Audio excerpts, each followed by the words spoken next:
Okay, good morning, everybody. Welcome to today's meeting. We have one set of witnesses, two individuals joining us today, and I'm hoping you can hear us and see us. We you can. Okay, that's great. So, from eCovert Corporation, with its headquarters originally in, well, they're in Toronto. We have Jim Lord, who is the founder and principal, and Mr. Barsoum, is that correct? Yes. Okay, well, welcome, gentlemen. So thank you for joining us. You are, no pressure, but you are our very last witness on this study. So you have to tie up all the loose ends for us. So the format is you will be given up to 10 minutes to make a presentation, following which you will be asked questions from around the table. I remind everybody we have to stop at 11:45. We have some committee business to take care of before the second hour. So we'll try to be we'll try to be efficient, let's put it that way. So the floor is yours, Mr. Lord. I assume you're going to start us off? Yes. Okay. Good morning, and thank you for inviting us to appear before you. As we said, my name is Jim Lord, and we have Reg Barsoum from eCovert and eCovert CX, founders of those companies. We started in 2007, and we're sort of, I think, an environmental success story. We've grown to 22 employees in 3 offices: Toronto, Kitchener, Waterloo, and Ottawa. What we do, our main lines of business are green building certification, things like the LEED certification, building commissioning, building energy audits, building energy models. Our clients, to give you an idea, we have public sector and private sector. We've done everything from a small bank branch to a prison to hospitals, to things like nursing homes and long-term care facilities. Probably about 2/3 of our work is with new buildings, new construction, where we're able to make a significant difference in the way that they operate from an energy standpoint. And the other third is in existing buildings. We worked on about 150 million or so square feet so far, which is quite a good bit of space. And we've seen a real change, like since 2007, when we would go in and we'd talk to a client who was building a building. We had one client, and their comment was, you know, we have to do this green stuff, but we're not really sure if our heart's in it. And then the same client, a year or so later, we go and see them, and they're like, can we do rainwater harvesting? Can we put solar on our roofs? And my question to the client was like, what's changed in that last year that made you want to do all these things? And in that client's case, it was interesting. They'd been to a couple of functions, and all their fellow developers were there talking about all the great things they were doing, and they'd sort of go around the table, and they'd get to them, and they would say nothing. So they felt that in order to be part of that group, and that sort of motivated them to do what the others were doing. So peer pressure can be a big motivator when it comes to getting on board with things that like sustainability and green buildings, and certainly when they see the financial savings later on with operating costs and maintenance of the building, that helps.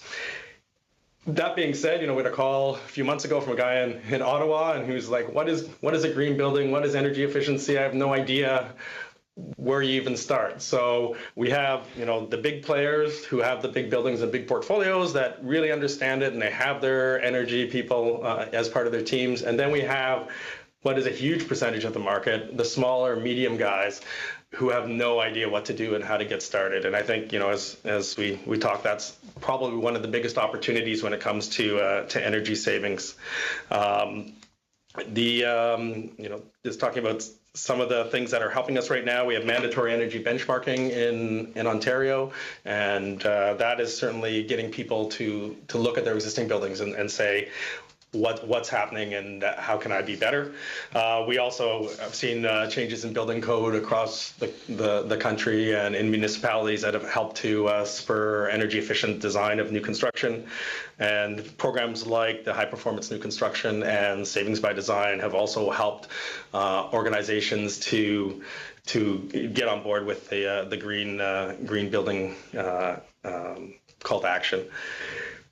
Earlier, you had Thomas Mueller, the president of the Canada Green Building Council, presented to you, and he presented on the CAGBC, and their report on building solutions to climate change and their roadmap for retrofits. And really, in that study, they looked at existing buildings in Canada and how they can help towards meeting our climate change goals. And they came up with 4 main recommendations out of there. The first one is recommissioning, which is looking at 60% of the very large buildings, recommissioning them, and 40% of the smaller buildings, that's like 25 to 200,000 square feet. And through recommissioning helps them to optimize the use of their equipment and systems, and that can create significant savings in energy. It also, their second thing that they looked at was deep retrofits, looking at 40% of buildings over 35 years old and buildings with resistance electric heat systems, and looking at those particularly in areas where the grid is less clean. They also looked at switching to low carbon fuel sources, particularly in buildings that are over 35 years old, and also on-site renewable energy solutions. Their challenge as they looked at that is having building owners having the confidence that when they implement these items, that they actually will get those savings. And in their report, which you would have received, I think, a month or so ago, they put a whole bunch of recommendations as to how that could happen. And with this, they're talking about, in their view, about $30 billion in economic opportunity through this retrofit economy on existing buildings. Now I'm going to pass it over to my colleague, Reg, to tell you a little bit about himself and some of the work that they're doing on commissioning. Hello, I'm Raghi Barsoom, Reg for short. I have some 30 years plus experience in building automation industry. I worked on computerized control systems first introduced to Canada in the 80s. And back then, computers were mainframe computer systems with punch cards. So in my opinion, I just wanted to give you a short rundown on my opinion of things that, from my experience, are key to effective building retrofits on existing buildings. Number one, I think we need a holistic approach to equipment replacement versus the present-day habit of replacing equipment one-to-one, even if it's more efficient equipment. I've seen a lot of 50-year-old boilers. They're built to last, obviously, but one should not replace a 50-year-old boiler with a newer, higher efficiency one without having a wider look at how the other components in this 50-year-old building would behave. Particularly for buildings with 50,000 square feet plus, it's my opinion that the extra cost to have this more in-depth look would result in significant gains, and I think that is part of what the CAGBC report was talking about when it's talking about deeper retrofits.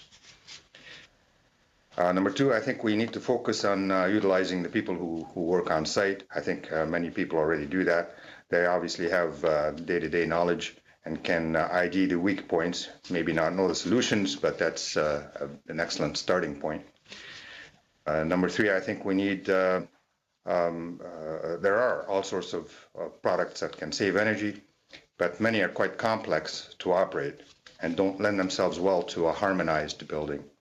And the lack of harmonization, in my opinion, is the most common problem. That's the one that I see the most. So the fourth item that I have is more of a complaint rather than a recommendation. It's the current standard for energy benchmarking is to compare building performance based on type of occupancy, size, location, and a couple of other things. But there is not a way to compare types of building systems or operating strategies.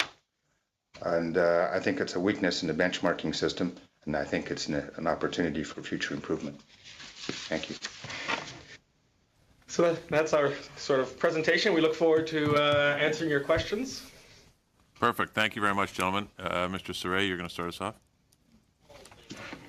Merci, Mr. President. Thank you, the witnesses, for your testimony today for our study. My first question would be relating to, you talked about, and we've had other witnesses here about the energy audits and some of the challenges. As you indicated, large businesses like Loblaws have a manager of energy efficiency, so they've done quite a bit of work. They presented here at the committee. But when we look at CFIB was here indicating their members were struggling with getting more information. So I just wanted to get some specific recommendations from you on what can the federal government do to support. Do we support a small business with incentives? Or do we look at more education, or what are your ideas around that for the audits? I would say it's sort of twofold. I think it's both of those things. It's the education piece and giving them the confidence, and might be working with organizations like the CFIB to let them know that these programs actually work. There was a program. Municipal program where they would do $1,000 worth of lighting retrofits for small users of energy, and there was very low uptake in that program. People just didn't believe that the utility would come and give them $1,000 of the free stuff, and they're like, "What's the hook?" And which is sort of funny. You make it free, and people won't do it. Maybe if there was a bit of a cost to it, maybe they would have done it. So it's sort of finding that balance, and I think that's more at a municipal level and at a utility level, but I think supporting the utilities and coming up with these programs is probably the best way. You said earlier about some of the municipalities have spurned a lot of the energy efficiency. Can you give us some examples of best practices some municipalities have done? You just indicated the $1,000 here, but is there other examples of what municipalities have done to support small businesses and the sector in general? Oh, you're cutting out. Okay. Go ahead. I think it's municipalities through their energy providers have been able to, they've had a number of incentives, whether it's lighting retrofits, chiller retrofits, pump retrofits. There's a whole bunch of different retrofits that help the small, medium, even and large companies to reduce the payback on the retrofits that they're doing within their facilities. So I think that has certainly helped, and it's spurred on suppliers to go out and sell the program on behalf of the municipality. So, rather than the municipality having to put a whole bunch of money into marketing it. Wanted to ask also, we've had the Efficiency Canada present to us. One of the recommendations was building codes, and you in your presentation indicated about building codes, new buildings, 2/3 of your business is new buildings. So I just wanted to see, because we've heard from the Construction Association, for example, they're very, very concerned about any changes to the building codes, adding cost to businesses, and so we understand that concern. But I just wanted to get a sense from you, should we be changing sort of recommendations to change building codes? Would that help, or what are your thoughts around building codes? I think building codes need to continue to become the drivers of change for the people who don't want to sort of follow the move that everybody's doing. People complain about them. When we were doing green buildings in 2007, contractors were like, "No way we can do this. No way we can divert our waste. There's no way we can have low VOC paints. There's no way we can hit these efficiencies." And you've got those same people today meeting all those things, no problem. And he's like, they don't need any pushing. He's like, that's just how they do business. So in a 10-year period, we've seen dramatic change as it's sort of been adopted. There's a lot of whining at the beginning, but it's a matter of sort of figuring out how to change and how to actually meet what the code requires. And I think some training and education, I think that money in that aspect might be money well spent. On the training and education piece, we've heard from other witnesses, there's a shortage and a need for more skilled labor in energy efficiency. Has that been your experience, and any recommendations along those lines? Certainly, yeah, certainly it's very true. There is a shortage of skilled labor in the energy efficiency technical pieces. There's a change in the people that are required to run buildings and facilities, where anybody could sort of run a building before. Now they have all these different technologies there. You need to be not necessarily a computer programmer, but you need to be very computer literate in order to operate these buildings. And at the same time, there's a challenge because you have new people, the young people who are coming out, and they're very computer literate, but they don't understand the systems that well. So an example in a presentation we were in a couple days ago, they were saying the cooling tower was consuming tons of water, and they went to the building operator, and the building operator goes, "See, on the computer screen, everything's fine. We don't know what's happening." Because he didn't actually go up and look at the valve and look at the cooling tower and see that the valve was actually stuck open and the computer sensor was broken. So it's a bit of we need a bit of the old and the new together in the training program, and maybe that's the construction association. There are groups out there who would be attuned to doing that, and maybe colleges as well. We've heard from. Oh, go ahead. I was just going to add that from an engineering standpoint, we've seen a change required there as well. From energy modeling to being aware of new technologies, that's been a challenge as well. We've heard from another witness, Pierre Langouet, for example, on the clean energy side, the huge potential for us in Canada, here in Ontario, for export. Do you have any experience with on the export side with other countries related to clean tech, or? No, that's not really an area that we focus in. Okay. So the other aspect, obviously, today, for example, this week, the first ministers are meeting, and do you have experience with some of the barriers between provinces? Is there any recommendation that you have here in Ontario that might be some barriers to expand, to grow the industry with Quebec or other provinces? Any recommendations? Yeah, we really haven't come from the construction side and construction techniques and products. We haven't really come across any barriers ourselves in what we do. Perfect. All right. Thanks, Mr. Saray. Mr. Falk, I understand you're going to pick it up from there. Correct. Thank you very much, Mr. Chair. Thank you to our witnesses for your presentation. It was very interesting. And I want to start off by just talking a little bit about what some of the challenges or obstacles that you face from your clients or customers when presenting them with energy efficient solutions.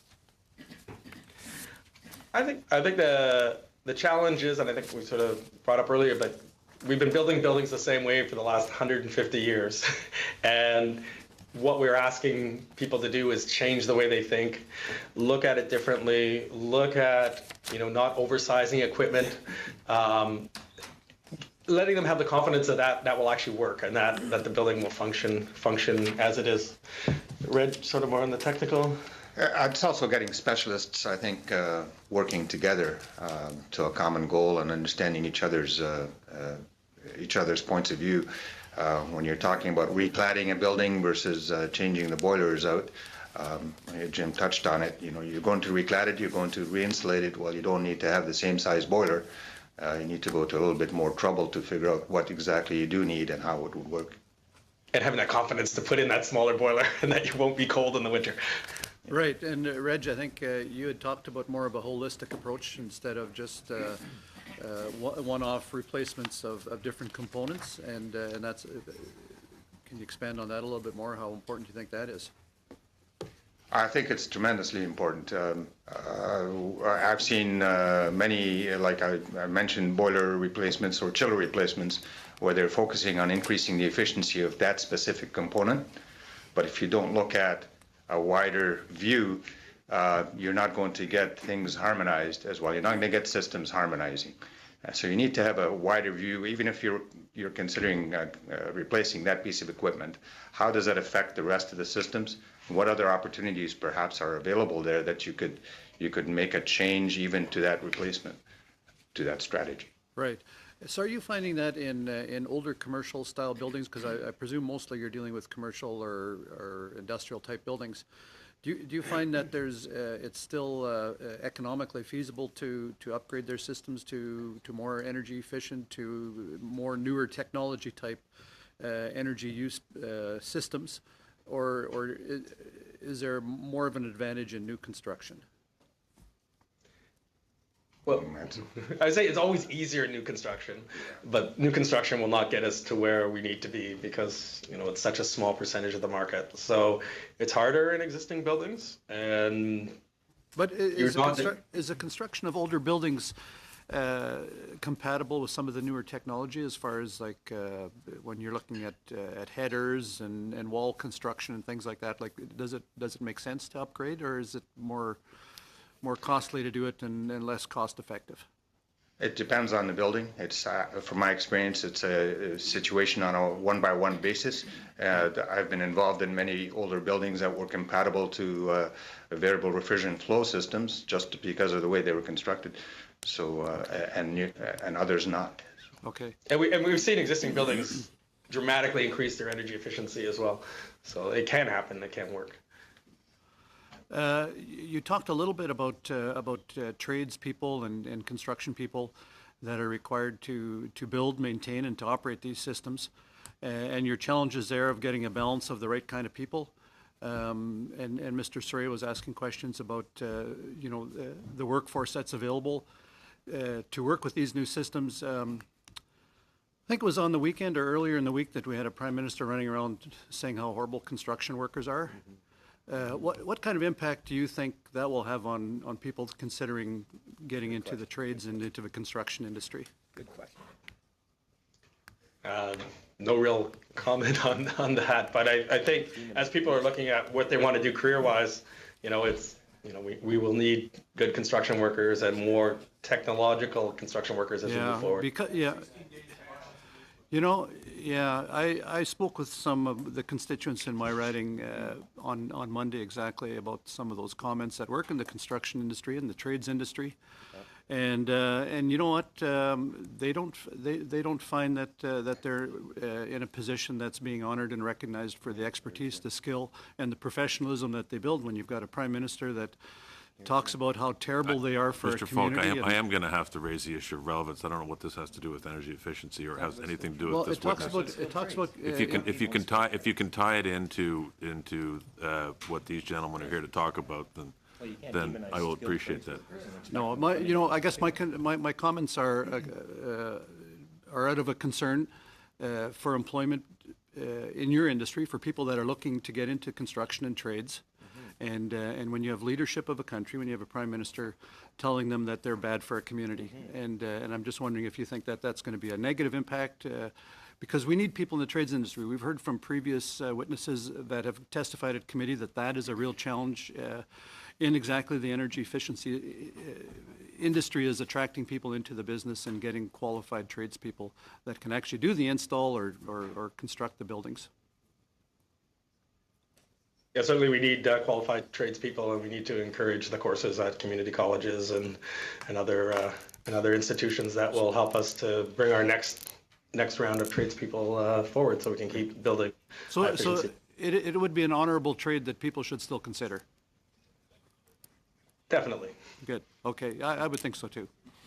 Okay, when you're installing systems or designing systems and you're looking at the cost of the system, what kind of return on investment are you typically looking for or trying to benchmark? Depends on the system. We see a wide variety. When we go through a building and make recommendations, there's a wide range, but it's not uncommon to see a significant number that are in a 2 to 5 year simple payback. And when you present that prospect to potential customers, is that something that's attractive enough for them that they're willing to make the investment? Yes, sometimes no. That's it depends on their capital situation, what they want to do with the asset in the long term. Somebody who might want to make it energy efficient so that they can sell it, or they might want to make it energy efficient so that they can reduce operating costs over the long term, so that they can get higher net rents. It really depends on the motivation, and I think sort of we're there to sort of take that raw number and help them to use that in the business case for what they need done, or if they need financing for it, or there's different options for them to actually. Right, but We're from going your to experience. have to stop there, Mr. Falk. We're a bit Thank you over very time much. Appreciate the time. Thank you. already. Mr. Cannings?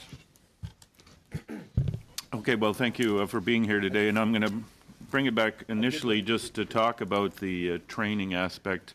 And I'm just wondering if you had any examples of good programs across Canada in colleges. I have one in my own college in Penticton, where I live. Okanagan College has a sustainable construction management technology diploma. They have one of Canada's most environmentally friendly buildings, you might call it, and very high tech, as you say, with a lot of computer monitoring going on. Is there any colleges that you find are doing a good job that could be models for this across Canada? Or We're not deep into the Okay. into the educational standpoint, but we do see graduates from a variety of programs that are well qualified to move into the industry. And it's great that people are those courses are being developed.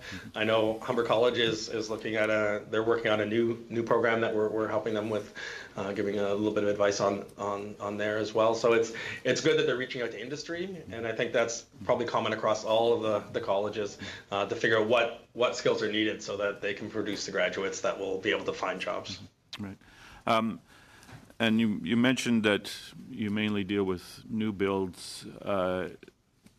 What's the price differential of, say, building just a normal run-of-the-mill building versus something that is, I'm not talking about passive levels, but something that you would consider an energy-efficient building what's the price differential, give or take?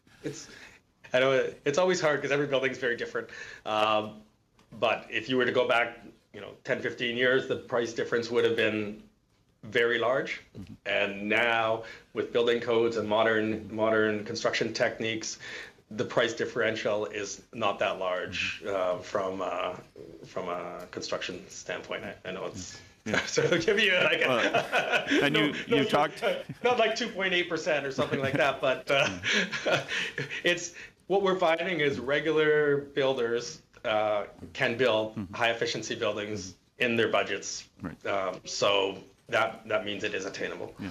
And you talked about how people changed their minds over the last 10 years and, didn't think you could do this, and now they're wanting to do more. We had a hotel built in my hometown where the architect wanted the hotel owner to build this, really energy efficient building all out of mass timber construction, wood, and very tight things, and the owner wasn't very keen on it. But after it was built, the price difference wasn't that much, and now the owner said, "Hey, can you build me another one just like that, only twice as big?" So I'm just, are you getting into getting into the actual structural materials as well? I'm thinking of, mass timber construction with its tighter builds and, all the storing carbon in the actual materials themselves. Is that part of your view? I think that's part of the future, and like you said, getting clients on board takes a bit of time, and we'll need probably a few more examples like the one you mentioned for people to say, yeah, I'm only going to build out of mass timber. But we are seeing people who are going to zero carbon. We have clients that want to do that are looking at embodied carbon in the products that are put into the building using things like LCAs. So those things are happening, and we weren't talking about this 3 years ago or 4 years ago. So, when we're sitting here in 2022, you'll be, that's all the old news. Everybody's doing that. Hopefully, if we can continue in this direction. And you mentioned that, it's the retrofits that will get us the gains in the near term.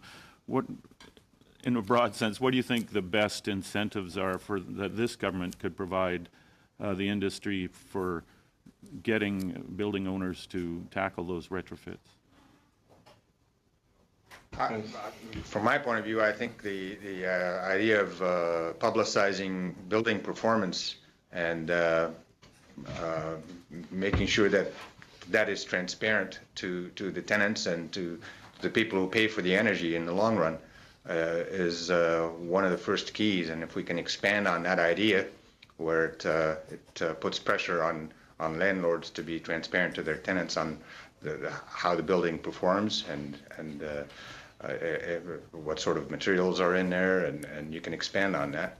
I think that is primary. And I think I sort of in it. Oh, go ahead. No, so it's just more of that transparency for tenants, but is there something that, you know, the government could do directly with building owners? I'm going to say I think the number one thing is building commissioning for existing buildings.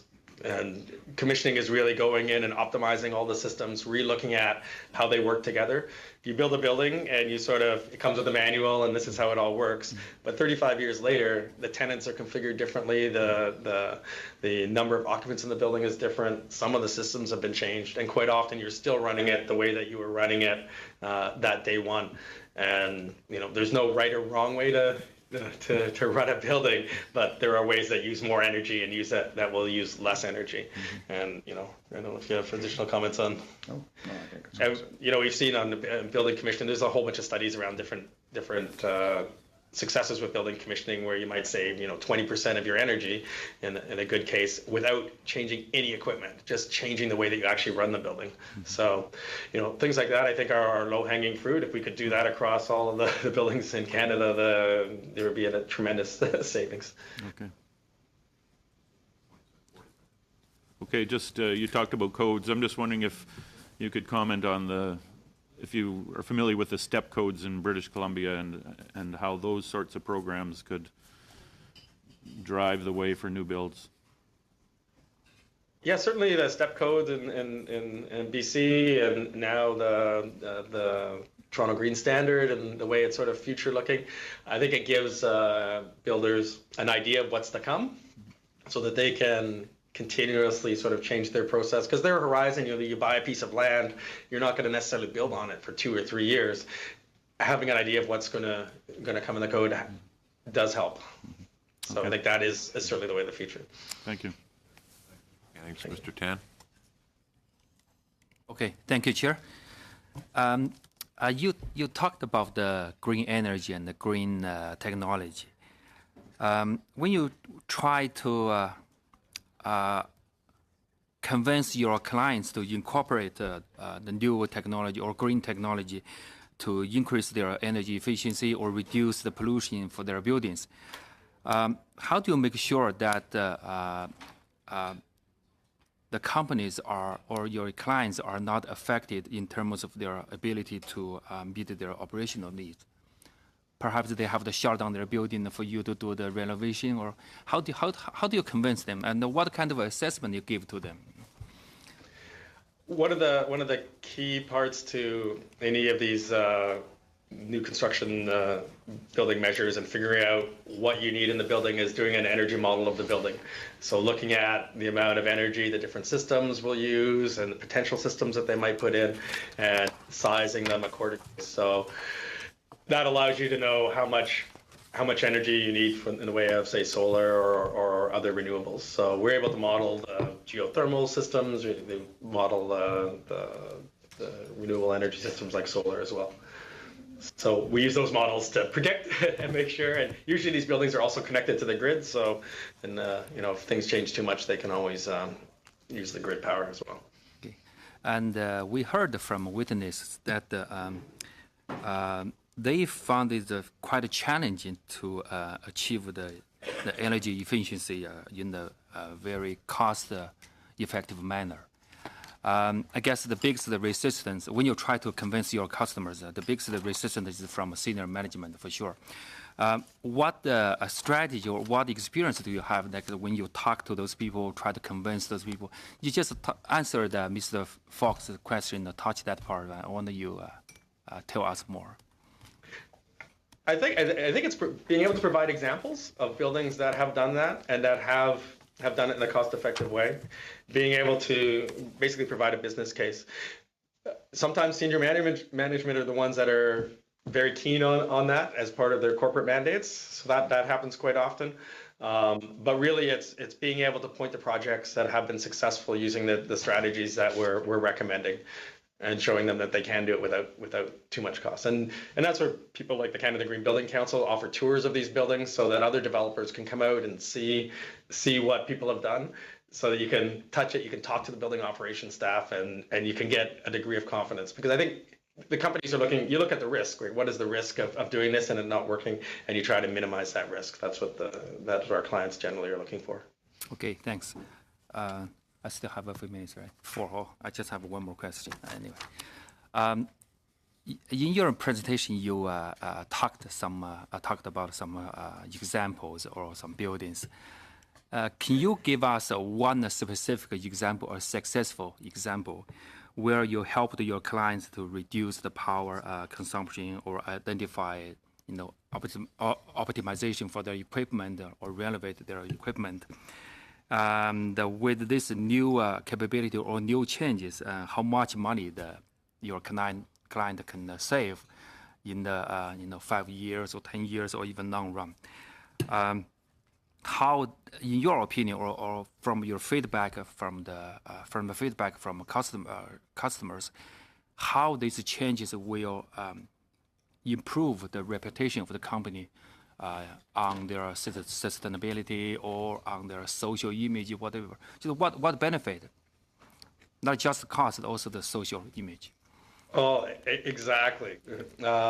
We have a client that we've done LEED for, which is LEED as that's included, energy efficiency, those sorts of things, and they use that as a tool to recruit new employees. And you'll find a lot of large companies are insisting that they be in buildings that have the LEED certification. We've seen people like the Googles and Apples and those guys. They want to be in socially responsible buildings. So it's not just about saving the energy. It's about your reputation and your reputation to your employees that you are a good company and this is part of your culture. So it's more than just the dollars and cents, but the dollars and cents are there, and we've seen it. You look at the number of buildings, for example, that have converted to LED lights. It's pretty much all the major buildings have done it, and there's a few left to do, but there's not that many left to do, which is excellent. It just shows that these sorts of things have the payback. It's been proven that the payback was there, so everybody else just jumps on board and does it. And how often or how possible that your customers recommend your solution to their partners or their customers or their peers? Oh, that's our number one way of getting new customers, is recommendations from existing customers. And people in the energy efficiency industry is a bit different than other industries in that when people have a success, they like to talk about it. They like to bring it up at conferences. They like to share it with other people. So people are out there, once someone comes up with something, it's not like a trade secret. I'm only going to use it in my buildings. It's very much, here's what we did. We were the first, yay. But now you guys can all jump on board, and the suppliers and vendors that help them with it are also out there promoting it. So unlike other industries that might be a bit more secretive, it's sort of a more fun, open, collaborative industry. Do you do more small scale or large scale projects? And what's the big difference between these kind of two things, two scales? We do both. Or technically, or it's the small scales are the small scales are much harder just because the budgets are much smaller. We did a 2,000 square foot facility. You can't have $100,000 in consulting fees on a 2,000 square foot facility. So there's only so much analysis that you can do in that type of a facility. Whereas a larger one, you can take advantage of different things, moving, say, heat from one part of a building to another part of a building. So there's more opportunities in the larger scale facilities from coming up with comprehensive strategies. But the smaller ones, you keep to the simple stuff, lots of insulation, high efficiency equipment. So you tackle them differently, but they all can be successful. Okay, thanks. Okay, we're going to have to stop there. Gentlemen, thank you very much for joining us today. Unfortunately, we've run out of time.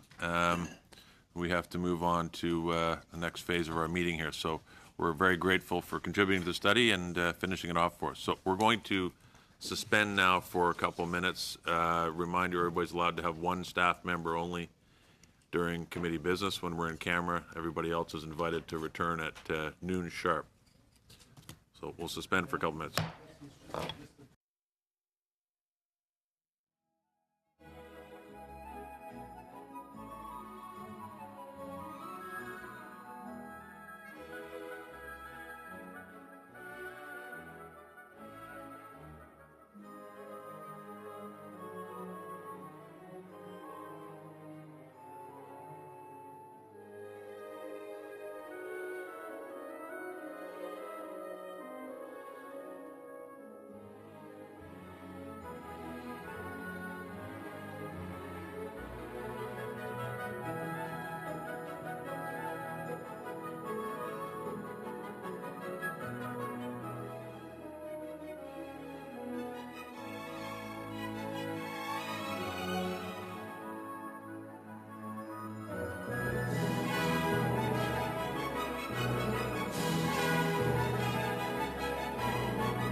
Good afternoon, everybody. Thank you for joining us today. I'd like to welcome our Minister of Natural Resources. Thank you, sir, for joining us today. I know this is the first opportunity you've had to come and speak to us since you've assumed this position, and we are very grateful for that. I know you've expressed an interest since the summer in coming to talk to us, but our schedule and your schedule make it difficult sometimes to make that happen. So on behalf of the committee, I'd like to express our gratitude.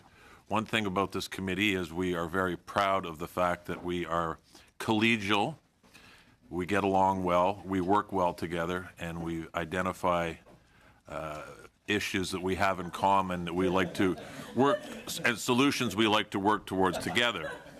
And that is going to be the prevailing theme today, I believe.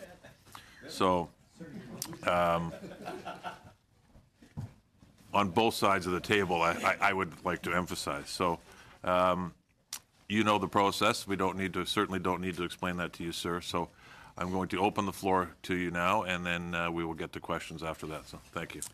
Well, thank you, Mr. Chair, and thank you so much for having me. And good afternoon to all the committee members and everyone else who's present in the room. And thank you for inviting me to make this presentation. As you said, it's my first appearance at the committee as Canada's Minister of Natural Resources. I would like to begin by having two important acknowledgements. First, to acknowledge that we are gathered here on the traditional territory of Algonquin people, and to second, acknowledge Minister Carr and the extraordinary work that he did as my predecessor in this portfolio.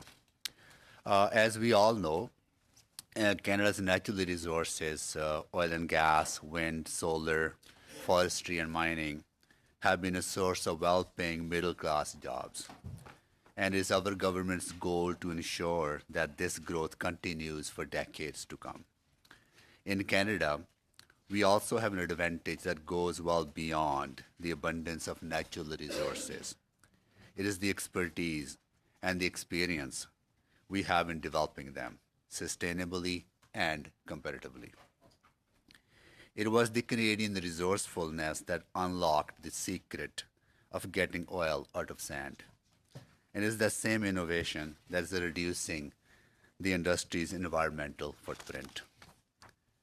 I saw that innovation firsthand at Goldcorp Borden Mine in Chapleau, Ontario, where all vehicles are run on electric battery, reducing the environmental footprint as well as creating clean jobs. These innovations have occurred in part because of the investments we are making in the adoption of clean technologies, helping not only to lower emissions, but to reduce long-term operating costs. And Canada's advantage will continue with the increasing global demand for raw materials that are produced sustainably and responsibly. Raw materials that we have in abundance of in Canada, wood and wood products that will help us combat a changing climate, metals and minerals such as lithium, graphite, cobalt, nickel, copper, and rare earth elements that are used in everything from solar cells and wind turbines to the batteries for electric cars. And one of the world's cleanest electricity mixes to power our low-carbon future. Our government is building on all of this by investing $26.9 billion in green infrastructure, which includes investments in renewable energy, energy efficiency, smart grids, and more. Canada's natural resources are not just the historic backbone of our economy. They're the key to our clean growth future, creating good, well-paying jobs, the kind of jobs that expand our middle class, raise our standard of living, and improve our quality of life in every province and territory.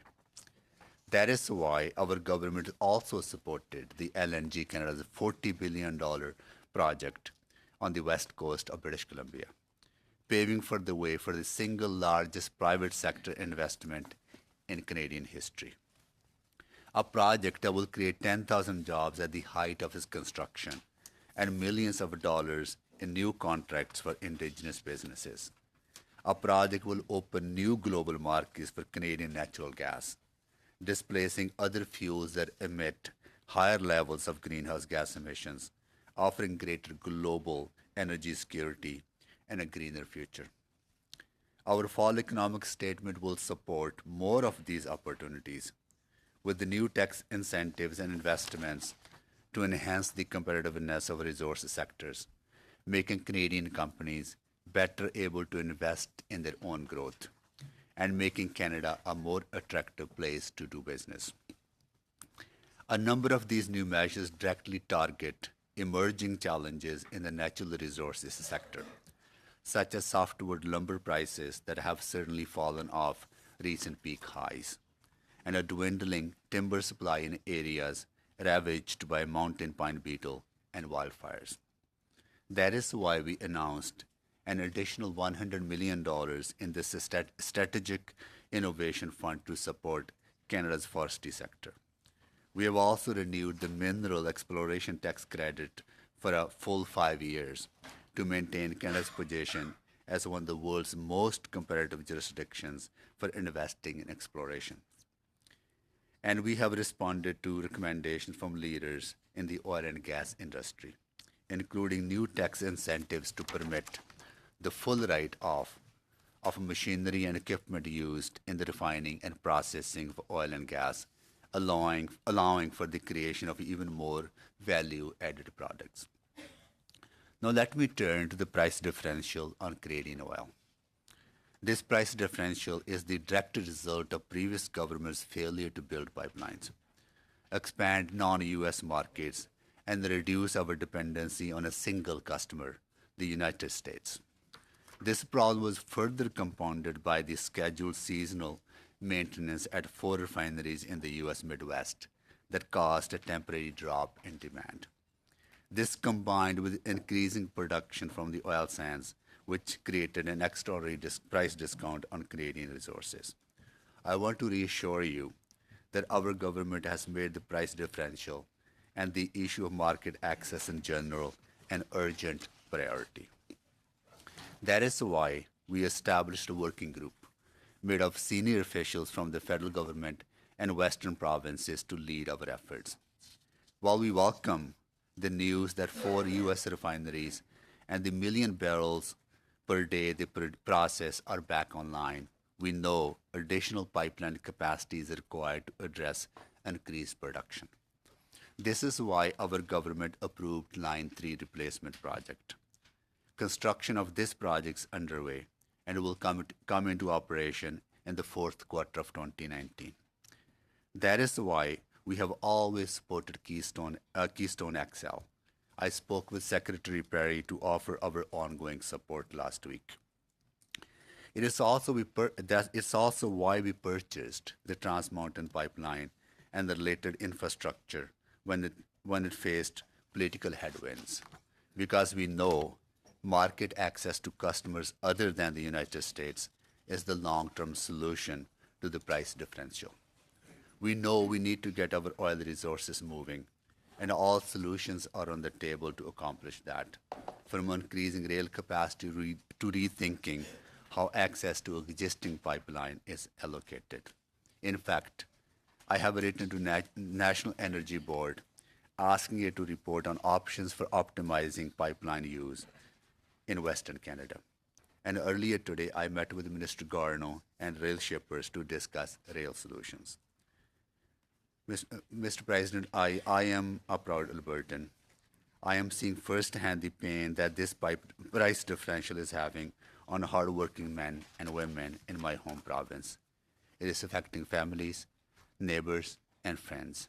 The status quo cannot and will not continue. The good news is that when Canadians work together, as we are on the price differential, there's nothing we cannot overcome. So, Mr. Chair, this might be a good place to stop and welcome any questions that committee members may have. And thank you once again for having me here today. It's our pleasure, Minister, and thank you for your remarks. First up, we have the Honorable Kent Hare.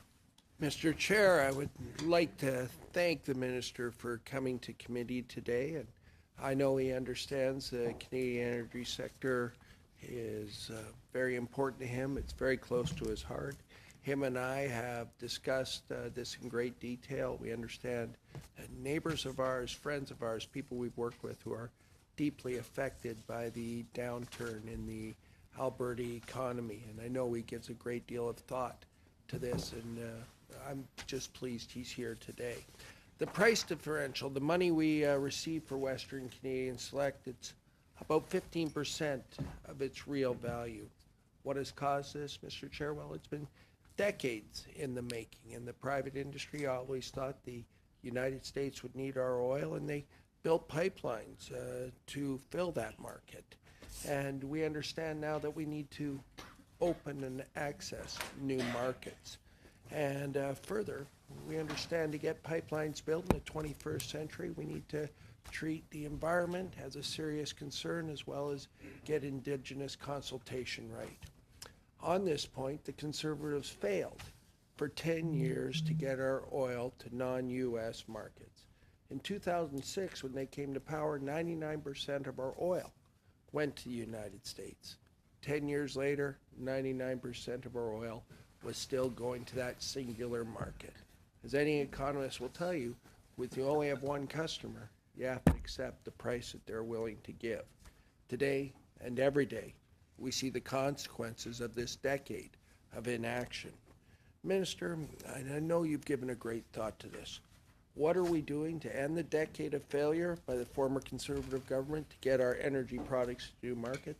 And second thing, and I think this is important to note, to correct the failed approach to regulatory approvals instituted by that government. Well, through you, Mr. Chair, thank you so much for that question. No, as I said earlier, I know a lot of people in Alberta who has been struggling for last number of years, starting with the downturn in oil prices that started in 2014 and has led to thousands of layoffs and families struggling, people worrying about their future and the future of their kids. And we started taking action immediately coming into office. We extended stabilization funding of $250 million to the province of Alberta. We extended EI benefits beyond regular EI benefits that Canadians qualify by 22 weeks, which has led to additional support of $1.3 billion for struggling families during those difficult times.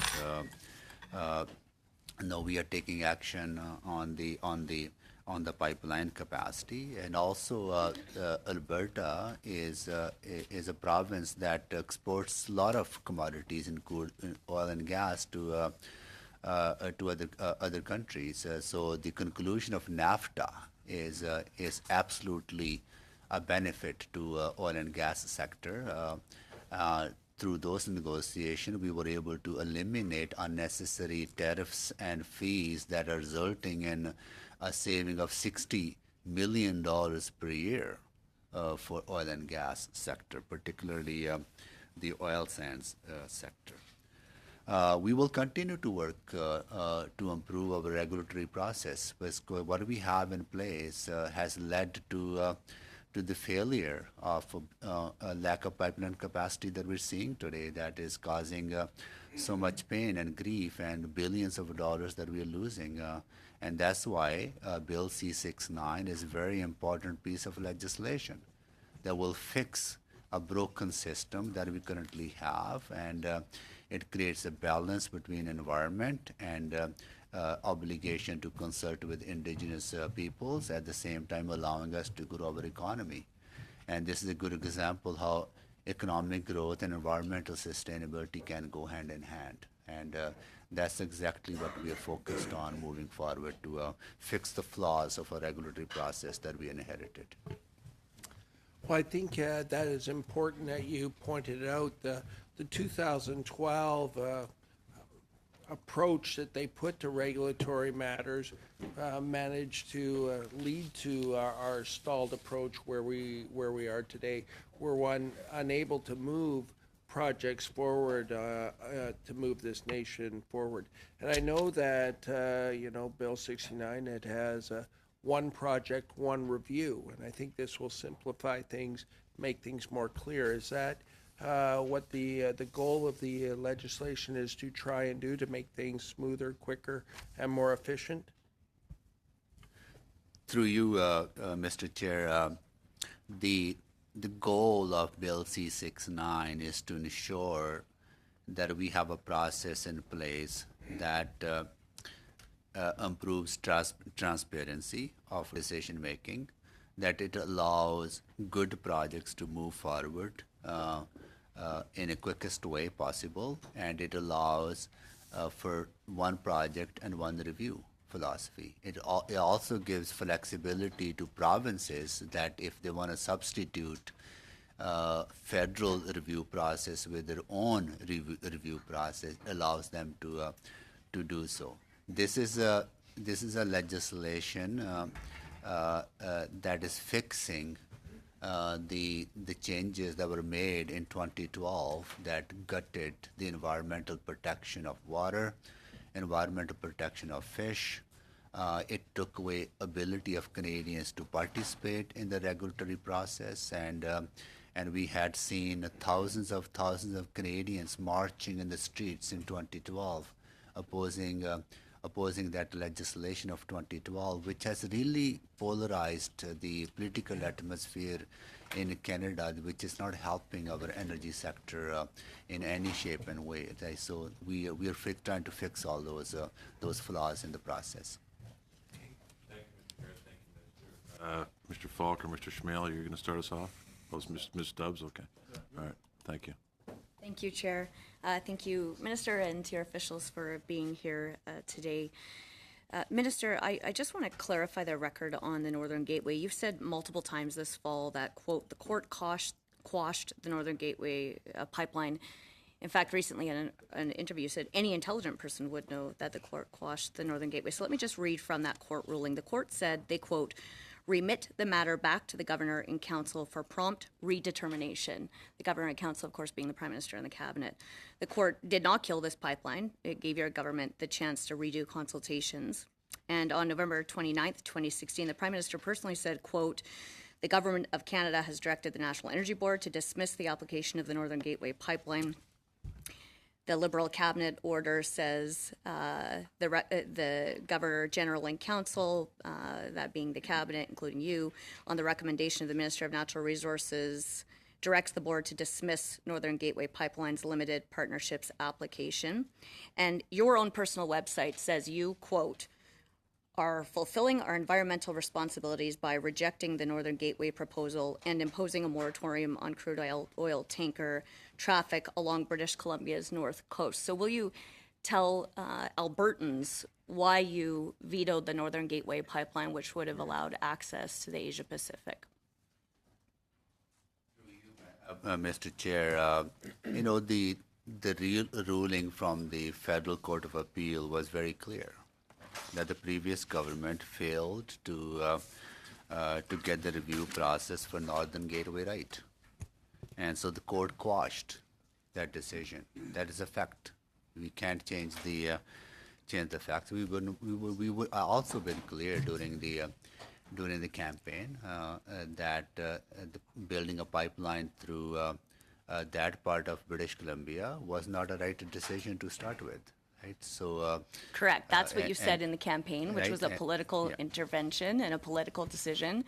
And when you got elected, that's why you chose, instead of taking the option the court offered to you to redo consultation with Indigenous communities, you, as a cabinet member and the Prime Minister, outright vetoed the Northern Gateway pipelines. Thank you for clarifying that fact. That was your political intention even back into the campaign. Madam Chair, my second question is on Ms. the... Stubbs, no, he was in the middle of his answer. Yeah, but I have the floor. I wasn't asking a question. You do have the floor, but he was in the middle of answering. He was asking. in the midst of answering the question, and I think it's a I matter think, of courtesy to allow him to I got finish. the answer. Thank you. I'd like to move Well, on to the Trans he wasn't Mountain. finished with his answer, and I'm going to let him finish. He was, and I'd like to move on to the questions about the Trans Mountain Minister, expansion. were you finished with your answer?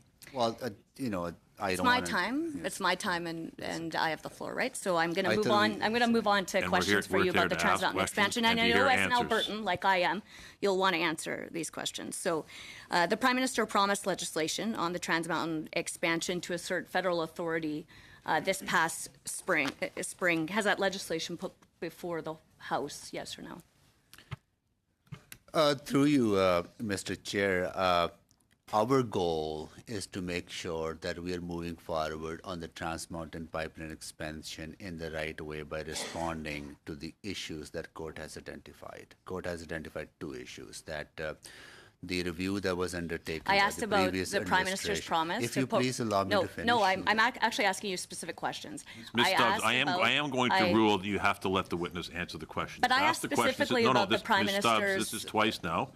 I asked Allow him to specifically finish about the answer, and maybe you will hear what you He's asked. not answering the question. I asked about You the haven't let him finish, I and I'm asked going to about let the him Prime finish. Minister's promise Minister, to put forward please- legislation. Minister, please proceed So the with the answer is answer. no. Your government did not put forward that legislation. We Ms. feel- Stubbs, I'm going to stop things if you don't allow the witness to answer. Mr. Chair, we feel that the best way Really, to you're move going to block the forward- Minister of Natural Resources from on answering the- questions? No, I'm not. Please proceed, Minister. Well, how about I We just proceed feel with that my the question? best way to move forward on Trans Mountain Pipeline expansion is to respond to the issues that court has identified.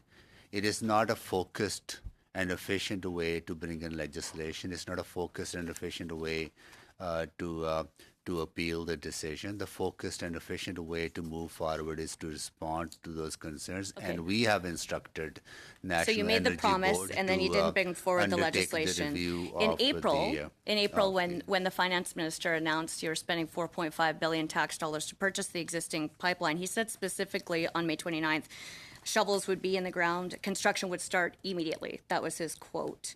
How many kilometers of pipeline were built on the Trans Mountain expansion this past summer? Through you, Madam, Mr. Chair, the oil is to Alberta what is auto to Ontario and what is aerospace to Quebec. It is so disappointing to see that when we made the decision to invest $4.5 billion to move this project forward so we can support the oil sector in Alberta the proper way, every single Conservative member of the federal Conservative Party did not support that decision. Your promise was and construction would it's so disappointing start to this see past summer. that they're willing to invest $12 billion and write off $3 billion to support an industry, but when it comes to Alberta oil and gas sector, they back off. That is the record of the Conservative, Mr. Chair. So the answer And is we are 0 very kilometers proud of the that Trans we have Mountain expansion invested has been built. $4.5 billion Ms. Stubbs, to, Will you commit allow to the when witness the to finish answering the consultation will be question. Point of order, Chair. complete?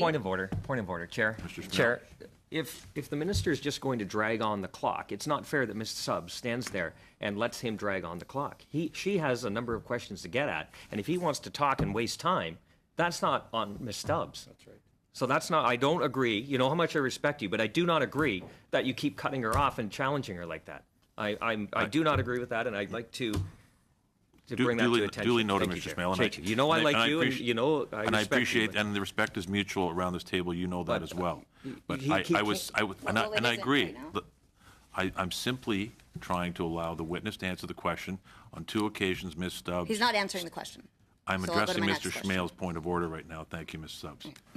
On 2 occasions, Ms. Stubbs interrupted the minister early on in his answers, but didn't give him an opportunity to answer, which I didn't think was appropriate. That's why I intervened, and I'll do it again if I feel necessary. So thank you. Ms. Stubbs, please continue. In the court ruling that your Indigenous consultation on the Trans Mountain expansion failed, the judge said the concerns are specific and focused, and this may make the corrected consultation process, quote, brief and efficient, while ensuring it is meaningful, and that the end result may be a short delay in the project. That's what the judge said. So will you commit to the end date for your timeline with consultation with Indigenous communities and commit when construction will start on the Trans Mountain expansion? Through you, Mr. Chair, we have instructed the National Energy Board to undertake a review of the marine shipping, its impact on the That's marine tanker environment. traffic. I asked about Indigenous consultation. And the second part of the court challenge was the issue around phase 3 consultation on Indigenous with Indigenous communities. We are undertaking that consultation, and we will make sure that we don't repeat the mistakes of the past, that we do a meaningful two-way consultation to understand the concerns of communities and offer them accommodation where accommodation is possible. I think it's very important for the interests of the oil and gas sector, for the interest of workers and creating jobs in the oil and gas sector, that we get this right. And that's my focus. That's why I'm reaching out to indigenous leaders. I have personally met with 40 indigenous communities to directly hear their concerns. We're going to do this right, because not doing this right will put this project in the same position that we have seen in the past. It is in the best interest of Alberta's oil sector. It's in the best interest of families in Will Alberta. you commit to that we get construction this starting in 2019? We're going to have to move on. That's all the time we have, Mr. Stubbs. Mr. Cannings? Well, thank you, Minister, for being here today. I'm going to start off by saying you mentioned that you're from Alberta. I'm from British Columbia, so I'm glad you touched on forestry, because we hear precious little about forestry in the news and from this government, so I'm glad you mentioned it, because as you mentioned, we have heard a lot about the low price of oil over the past few months, but as you mentioned, the price of lumber has almost been cut in half in the last 6 months, and I just don't hear anything about this from this government. We have mills closing everywhere across the country. We have mills cutting back on their hours. And as you touched on, this isn't just the low prices, but they're paying illegal tariffs that weren't fixed under the new USMCA agreement. Fires, pine beetles now attacking Alberta, threatening the rest of the boreal forest. And I'm going to try to offer some practical solutions here and see what your government is prepared to do. You know, one practical way the federal government could help these forest communities across the country is by providing funds for thinning of forests at the urban forest interface. We had the Filmon report in British Columbia 14 years ago that suggested, well, didn't suggest, it basically told British Columbia they had to do all this work around communities to make them fire safe. And only, I think, 10% of that work has been done in British Columbia because the provincial government basically felt they didn't have the funds to do it. And we've seen the results. And we're talking billions of dollars here. This is not cheap work. But it would put thousands of forest workers back to work, and it would make our communities safer. And I'm just wondering, you mentioned the Strategic Innovation Fund. How much money is allocated in that fund? And as I say, we need billions to do this sort of work, because I think it would be something the federal government could do today to help forestry workers across Canada. Through you, Chair, thank you so much for that question. I was in Williams Lake last week and met with some leaders from the forestry sector to talk about the challenges that forestry sector is facing, and we were there to make a funding announcement to encourage more indigenous businesses to actually participate. So this is it is a very important sector for our economy, particularly in the rural and isolated communities. As a source of employment for them. Out of the fall economic statement, $100 million has been allocated through the Strategic Investment Fund, particularly focused on the forestry. I met with the forestry ministers in September in Halifax, and we have my ministry and Ministry of British Columbia is co-chairing a working group of all ministries throughout the country to how we better respond to fires and how we manage fires. So we are waiting for that conclusion of the discussion, and they'll be reporting back to us in December. As you also may know, that through Softwood Lumber Action Plan, we are investing $867 million to support workers and communities and focus on diversifying our markets. And Minister Carr obviously is part of his new portfolio that he's focused on, because we really want to help producers get access to new markets. as Okay. well. I'll move on to another practical suggestion on how to get Canadian resource workers back to work, and that is we have heard a lot in the news lately, especially in the Globe and Mail and CBC, about abandoned and orphaned oil and gas wells, particularly in Alberta, obviously, but also in BC and Saskatchewan. The C.D. Howe Institute estimates more than 155,000 oil and gas wells have no economic potential and will require reclamation. The estimated cost of that reclamation is about $300,000 per well. That, if you do the math, it comes out to $47 billion. Some people put the estimate overall at over $100 billion. And, you know, as you know, a lot of these are orphan wells where the companies have vanished. The government is left to clean up. You know, and since your government talks continually about making polluters pay, these are toxic messes that need to be cleaned up. And I'm all behind making polluters pay. It's something the NDP really has championed in this country. And I'm just wondering if you have a plan to help the provinces clean up this mess. And this would, again, it would put thousands of oil sector support workers back to work. And anything you could do to make sure that in the future it's the industry that cleans up their own mess and not the people of Canada. Through you, Mr. Chair, thank you for that question. And I think I will definitely take that back and have discussions with my officials. I have met with industry folks this week to actually talk about abandoned oil wells or the liabilities that they have to clean up the wells they own. Absolutely, industry should be paying for that cost. But for those wells that are abandoned, in 2017, we made $30 million available to the province of Alberta. That has unlocked close to, I think, $300 million of cleanup that We need they are about undertaking. 10 But times absolutely, that, 1,000 times more. yeah, I don't dispute and I don't disagree with that, and we will definitely take it up with my officials to see how we can probably work with you on this as well to see what options are available to the federal government to support in that area. But you're absolutely right. We need to clean up those wells, and they also create jobs immediate that are necessary. Yeah. Well, it looks like I'm out of time, but I was going to just say, why can't we put $4.5 billion into energy efficiency instead of pipelines? We are.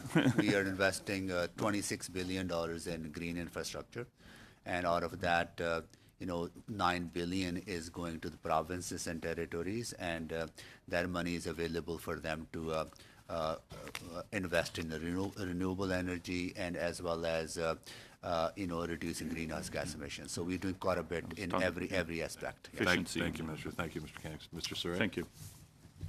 Thank you, Mr. Chair. Thank you, Minister, and your staff for being here today, and thank you for leading a department that is really committed and a government committed to natural resources and the mining industry.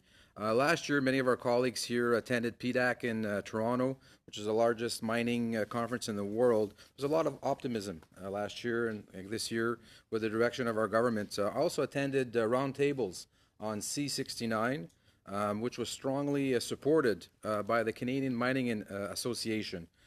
Also attended last year to the launch of the Canadian Minerals and Metals Plan, which was overwhelmingly supportive and very positive. Also last year at PDAC, we heard from the mining industry, really looking for certainty on the exploration side.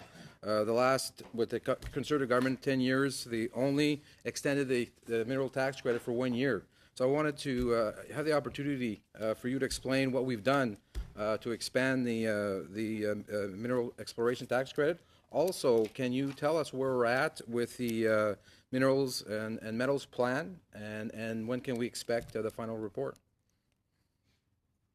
Through you, Mr. Chair, one thing that I really take pride in is the collaborative approach and partnership approach that we have taken with industries, including the mining industry. One of the issues they identified to us was that that they needed long-term predictability around the mineral exploration tax credit. So we have listened to them, and we have delivered that in the fall economic statement by giving that certainty over the next 5 years. We're working very closely with industry on the Canadian minerals and metals plan. There was extensive engagement on that with them, as well as provinces and territories. This plan will definitely allow industry to understand how critical this industry is as we move toward more cleaner and greener communities, as well as investment in new technologies, because metals and minerals are so important for wind power, for solar, and they're part and parcel of our efforts to not only diversify the energy sector, but also moving toward reducing the impact of greenhouse gas emissions. So we see this, and we will be in next year, early 2019. We will be finalizing and completing that plan, because it's really it will help us grow, create more jobs, but it also allows us to move toward more cleaner communities and options for energy generation. Thank you, Minister. Well, Thomas Edison, came to Sudbury to prospect in 1901, so I'm sure he would be proud with a 5-year mineral tax exploration credit. And the industry, I know, is very, very supportive and very pleased with that. So, and talking about Sudbury, which I represent with my colleague Paul Lefebvre, as you know, Greater Sudbury is the largest municipality in Ontario, the 5th largest municipality in Canada, and we also have the largest city-contained lake in North America, with Lake Winnipeté. So we have 330 lakes, great for fishing and hunting, that have been restored. We have a really rich history with our First Nations communities. So the mining companies in Greater Sudbury and Northern Ontario have been really a leader on the environmental stewardship. Even when leading the fight against acid rain with INCO at the time and the PC Mulroney government, which sometimes I think the P has been removed today from the Conservative Party, but Mulroney really understood the need to work with and the government at that time. So in Sudbury, we prioritized the greening of the land, the partnership with the city. We looked at the community, the mining, to really create a green and more clean footprint. I have today here on my pin 40 years. It's not my age, but it's the 40 years of regreening in Greater Sudbury. So my question, Minister, is can you explain to us what Natural Resources Canada has done to incentivize, to promote the mining industry to continue to be more sustainable in the future? Through you, Mr. Chair, both Paul and I were actually in Greater Sudbury area last month. I talked about example of innovation and creativity in the mining sector by highlighting the Goldcorp Borden Mine. Good example of environment and economy going hand in hand. Sudbury is a good example as well of how you can turn a community around and focus on revitalization. And it's a great story to be told. We have also, while we were there, we launched a challenge for the energy sector to participate what the challenge is, that how do you reduce the impact of crushing and come up with innovative ways, and we will reward industry with the support. And I encourage everybody to look up on that challenge, and because it really allows us to create more innovation and creativity into the sector. Thank you, Minister. In the minute I have left here, when we have, as a government, and Mr. Canning alluded that to earlier about, he's saying that we're not supportive of the clean energy or renewable sector. And I wanted for you to expand on the dollars, the commitment we've done for clean energy and renewables. Through you, Mr. Chair, We take a very balanced approach. We understand the significance of our traditional source of energy, oil and gas, and we support new investments into wind, into solar, in geothermal, into tidal power. I made reference to close to $27 billion that we're investing in green infrastructure. I was in my hometown of Edmonton announcing $10 million for a solar farm. And I was in Halifax announcing $29 million for tidal power. We were in Calgary announcing support for Enbridge. For their utility company, where they are building a district energy system to connect buildings to renewable energy sources. So we are doing a lot for every sector, because we understand that energy diversification and having different sources of energy are important from security purposes, but also from creating more jobs. Yeah. Thank you, Minister. Thank you, Mr. Saray. Ms. Stubbs, you have 5 minutes for questions and answers. Thanks, Mr. Chair. Minister, will you commit that construction will start on the Trans Mountain expansion in 2019? Yes or no? Through you, Mr. Chair, what I commit is that we are moving forward on this project in a more responsible way. We made changes to the regulatory process that we inherited from Harper government, and those interim principles have led us to the approval of Enbridge Line 3, which is underway and will be in operation next year. And we are responding to the federal court appeal decision, and our goal is to move forward in the right way. So and, no commitment for Canadians when a construction of the Trans Mountain expansion will be built. And the truth is, you've picked the longest and most indefinite option. You could have passed emergency retroactive legislation affirming that Transport Canada's tanker assessment was sufficient. You could have applied for an appeal to the Supreme Court while requesting a stay of the federal court's decision. You could have announced a timeline on your Indigenous consultation, and you could have voted for S245, which would have asserted federal authority over all construction operations and ongoing maintenance of the pipeline and the terminal in order to ensure that it goes ahead. But today you won't answer when construction will start. Through you, Minister, Mr. Chair. Minister, will upstream emissions be included as a condition for pipeline approval under C69? Yes or no? The goal of C69, as I mentioned earlier through you, Mr. Chair, is to improve the failed process of Harper government that led to not a single pipeline being built. Well, upstream emissions, that is provincial jurisdiction Ms. at Stubbs, production, Ms. Stubbs, I'm be going to interrupt included you as again. a condition Ms. Stubbs, I'm for going to the ask you to approval of stop and let pipelines the in witness answer the C69. question. I Ms. asked a Stubbs, very what- clear question. Okay, we're not in a courtroom here. We're here to ask questions and get answers. If you ask the questions and don't allow the witness to provide an answer, But I asked yes or it's no. a really futile exercise. So I'm going to ask you to kindly stop interrupting the witness, allow him to finish his answer, and then move on. Through you, Mr. Chair, our goal here as a government is that ignoring environment or ignoring the needs of Indigenous peoples are not going to get you anywhere. It's not going to get you a pipeline built. Thank you, Stephen Minister. Harper Will tried to do downstream that for a emissions be decade, and they included failed. as a condition for They pipeline failed for a approval decade, under and C69? we will do. We can't have we two will people do better. speaking at time, Ms. Stubbs, and he was Sure, Mr. he Chair. was So could speaking you, at the time. could He you had ask the if floor. I could get an answer to my question? Well, if you let him finish. No, my answer is very clear. Will Look, Ms. downstream Ms. emissions Stubbs, be we included can as go a back and condition forth for on this. pipeline approvals We under can Bill continue to go back and C69? forth like I this if think you want, or if you you let the if you witness allow answer. me, Yes or no? Mr. Chair, and we have been very clear. Premier Notley has raised the issue of downstream emissions with our government, and I have met with the minister from Alberta, Environment Minister, Minister Phillips. Right?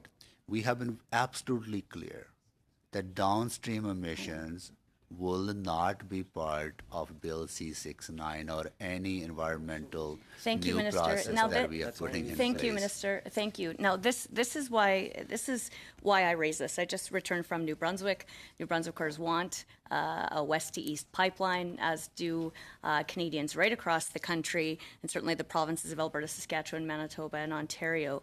The Energy East application was submitted in October 2014. In January 2016, your government froze all those applications, including the Energy East application. And then a year and a half later, in August 2017, it was announced that both upstream and downstream emissions would be applied as a condition to the Energy East application. And it was at that point, shortly after that, TransCanada said specifically, quote, the significant changes to the regulatory process might make the application for the Energy East pipeline untenable. And then a month later, they were forced to abandon the application for Energy East. So the reality is that downstream emissions have only ever been applied to the Energy East pipeline application by your government in order to kill it. But if it was needed in that case, why would it not be included in Bill C-69? And if a proponent comes back to the table for a west to east pipeline, will you ensure that downstream emissions do not apply as a condition for its approval and review? Through you, Mr. Chair, we have always been very clear, and we were clear with the proponent of Energy East that our government will not consider downstream emissions as part of the approval process. In August 2017, your panel announced that upstream and downstream emissions would be Mr. applied. Whalen, the floor is yours. Mr. Chair, and it's wonderful to have the minister here. It was great to have Minister Carr in the role, but because the oil differential is probably in my opinion, the single biggest economic issue facing the country right now, it's great to have somebody from Alberta who understands this issue who's on the file, not discounting, of course, the oil and gas industry in my hometown, which I'll raise in a moment. But you were asked a question earlier about how the courts killed off the Northern Gateway pipeline, and if you could just briefly finish your answer to that question so we could have it on the record. Thank you. Well, the federal court, as I said earlier, the Federal Court of Appeal overturned the previous government's approval, their cabinet decision, because the court felt that Northern Gateway pipeline or the review of that pipeline did not meet the standard of meaningful consultation, and facts are facts. It was the Northern Gateway, it was the Federal Court of Appeal that quashed that decision related to that pipeline. Thank you very much. Nobody wants to see courts issue injunctions against our regulators, because not only does that mean that the economic activity has made it that far and is then approved and not approved, but also it sends a chill through industry in having this uncertainty hang over all the present and past and future decisions that might be issued by the body. And indeed, that was one of the primary topics of discussion at the doors in the 2015 election around SIA 2012. Can you describe a little bit of why people shouldn't really be talking about whether or not the government will or will not start construction at a particular time, because what that means from the court decision, and why it's important for Canadians to allow this process to play out in accordance with the court's decision? Through you, Mr. Chair, one thing that we are trying to change is that the previous government tried to cut every corner possible to get the resource, particularly pipelines, to build, but they got none built to our non-U.S. global markets. So it's my role and it's my responsibility in this portfolio that we make serious effort to fix the flaws in the process that will allow us to move forward on building pipelines in the right way and get our resources to non-U.S. Global markets. It is completely unacceptable that we are losing billions of dollars in potential revenue that we can have to build better roads, bridges, improve services, and build stronger communities. And it serves no one's interest to have that price differential. Well, That certainly price nobody differential- wants to, Yeah, sorry, nobody wants to yeah. prejudge the outcome of a process And- because that would influence it. We should not. I think that's how we failed in the past. Out east, the CNLOPB is the primary joint regulatory body between the federal government and the provincial government in Newfoundland that helps make sure that our offshore resources develop responsibly and that producers act accordingly. A major disappointment for many people in our province a couple of weeks ago was an oil spill at Husky as they were starting up production following a crazy storm, a storm that actually caused seismic measurements within our province. And people were quite concerned that a producer would start up production, as they are right to do, but when conditions would not even allow ROVs to go in the water to monitor the situation, conditions were too rough for them to deploy the very safety mechanisms to prevent and capture spills that would have been necessary. So I'm wondering if you have considered whether or not the CNLOPB should have additional authority to be able to stop production and to start production again, because I'm told in the media and by others that this is one of the things that's prevented the CNLOPB from having the bite it needs to back up its bark. Through you, Mr. Chair, I have spoken with Minister Cody on this matter, as well as Husky, as well as with the Offshore Petroleum Board. We find it completely unacceptable that if there is a disconnect of information and communication, we need to fix that. Any spill is bad spill, whether small spill or big spill.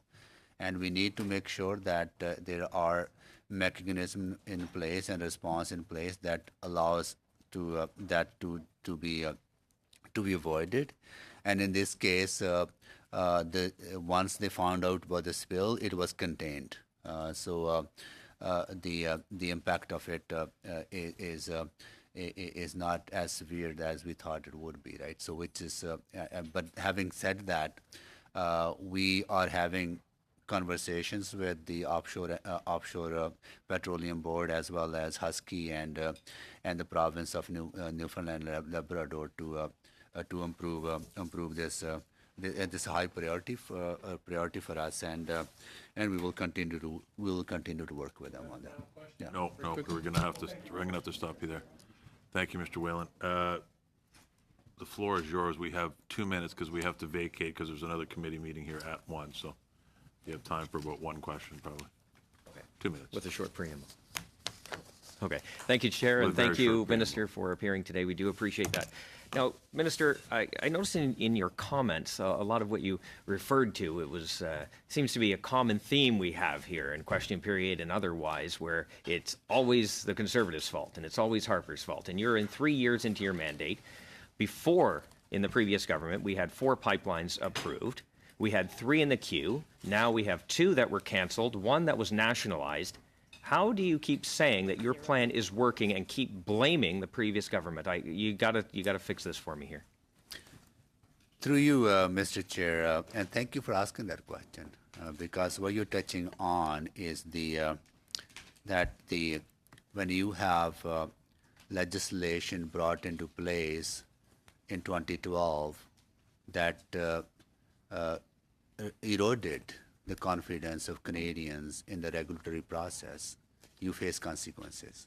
But And we are the seeing Energy East and Northern consequences of Gateway were today. political decisions. You could have continued consultations Northern Gateway. You didn't have to change the rules on Energy East, and you did not have to nationalize it. And in your term, Alberta has dropped from 14th to 43rd in recent global investment rankings. Hundreds of billions of dollars are leaving your province, this country.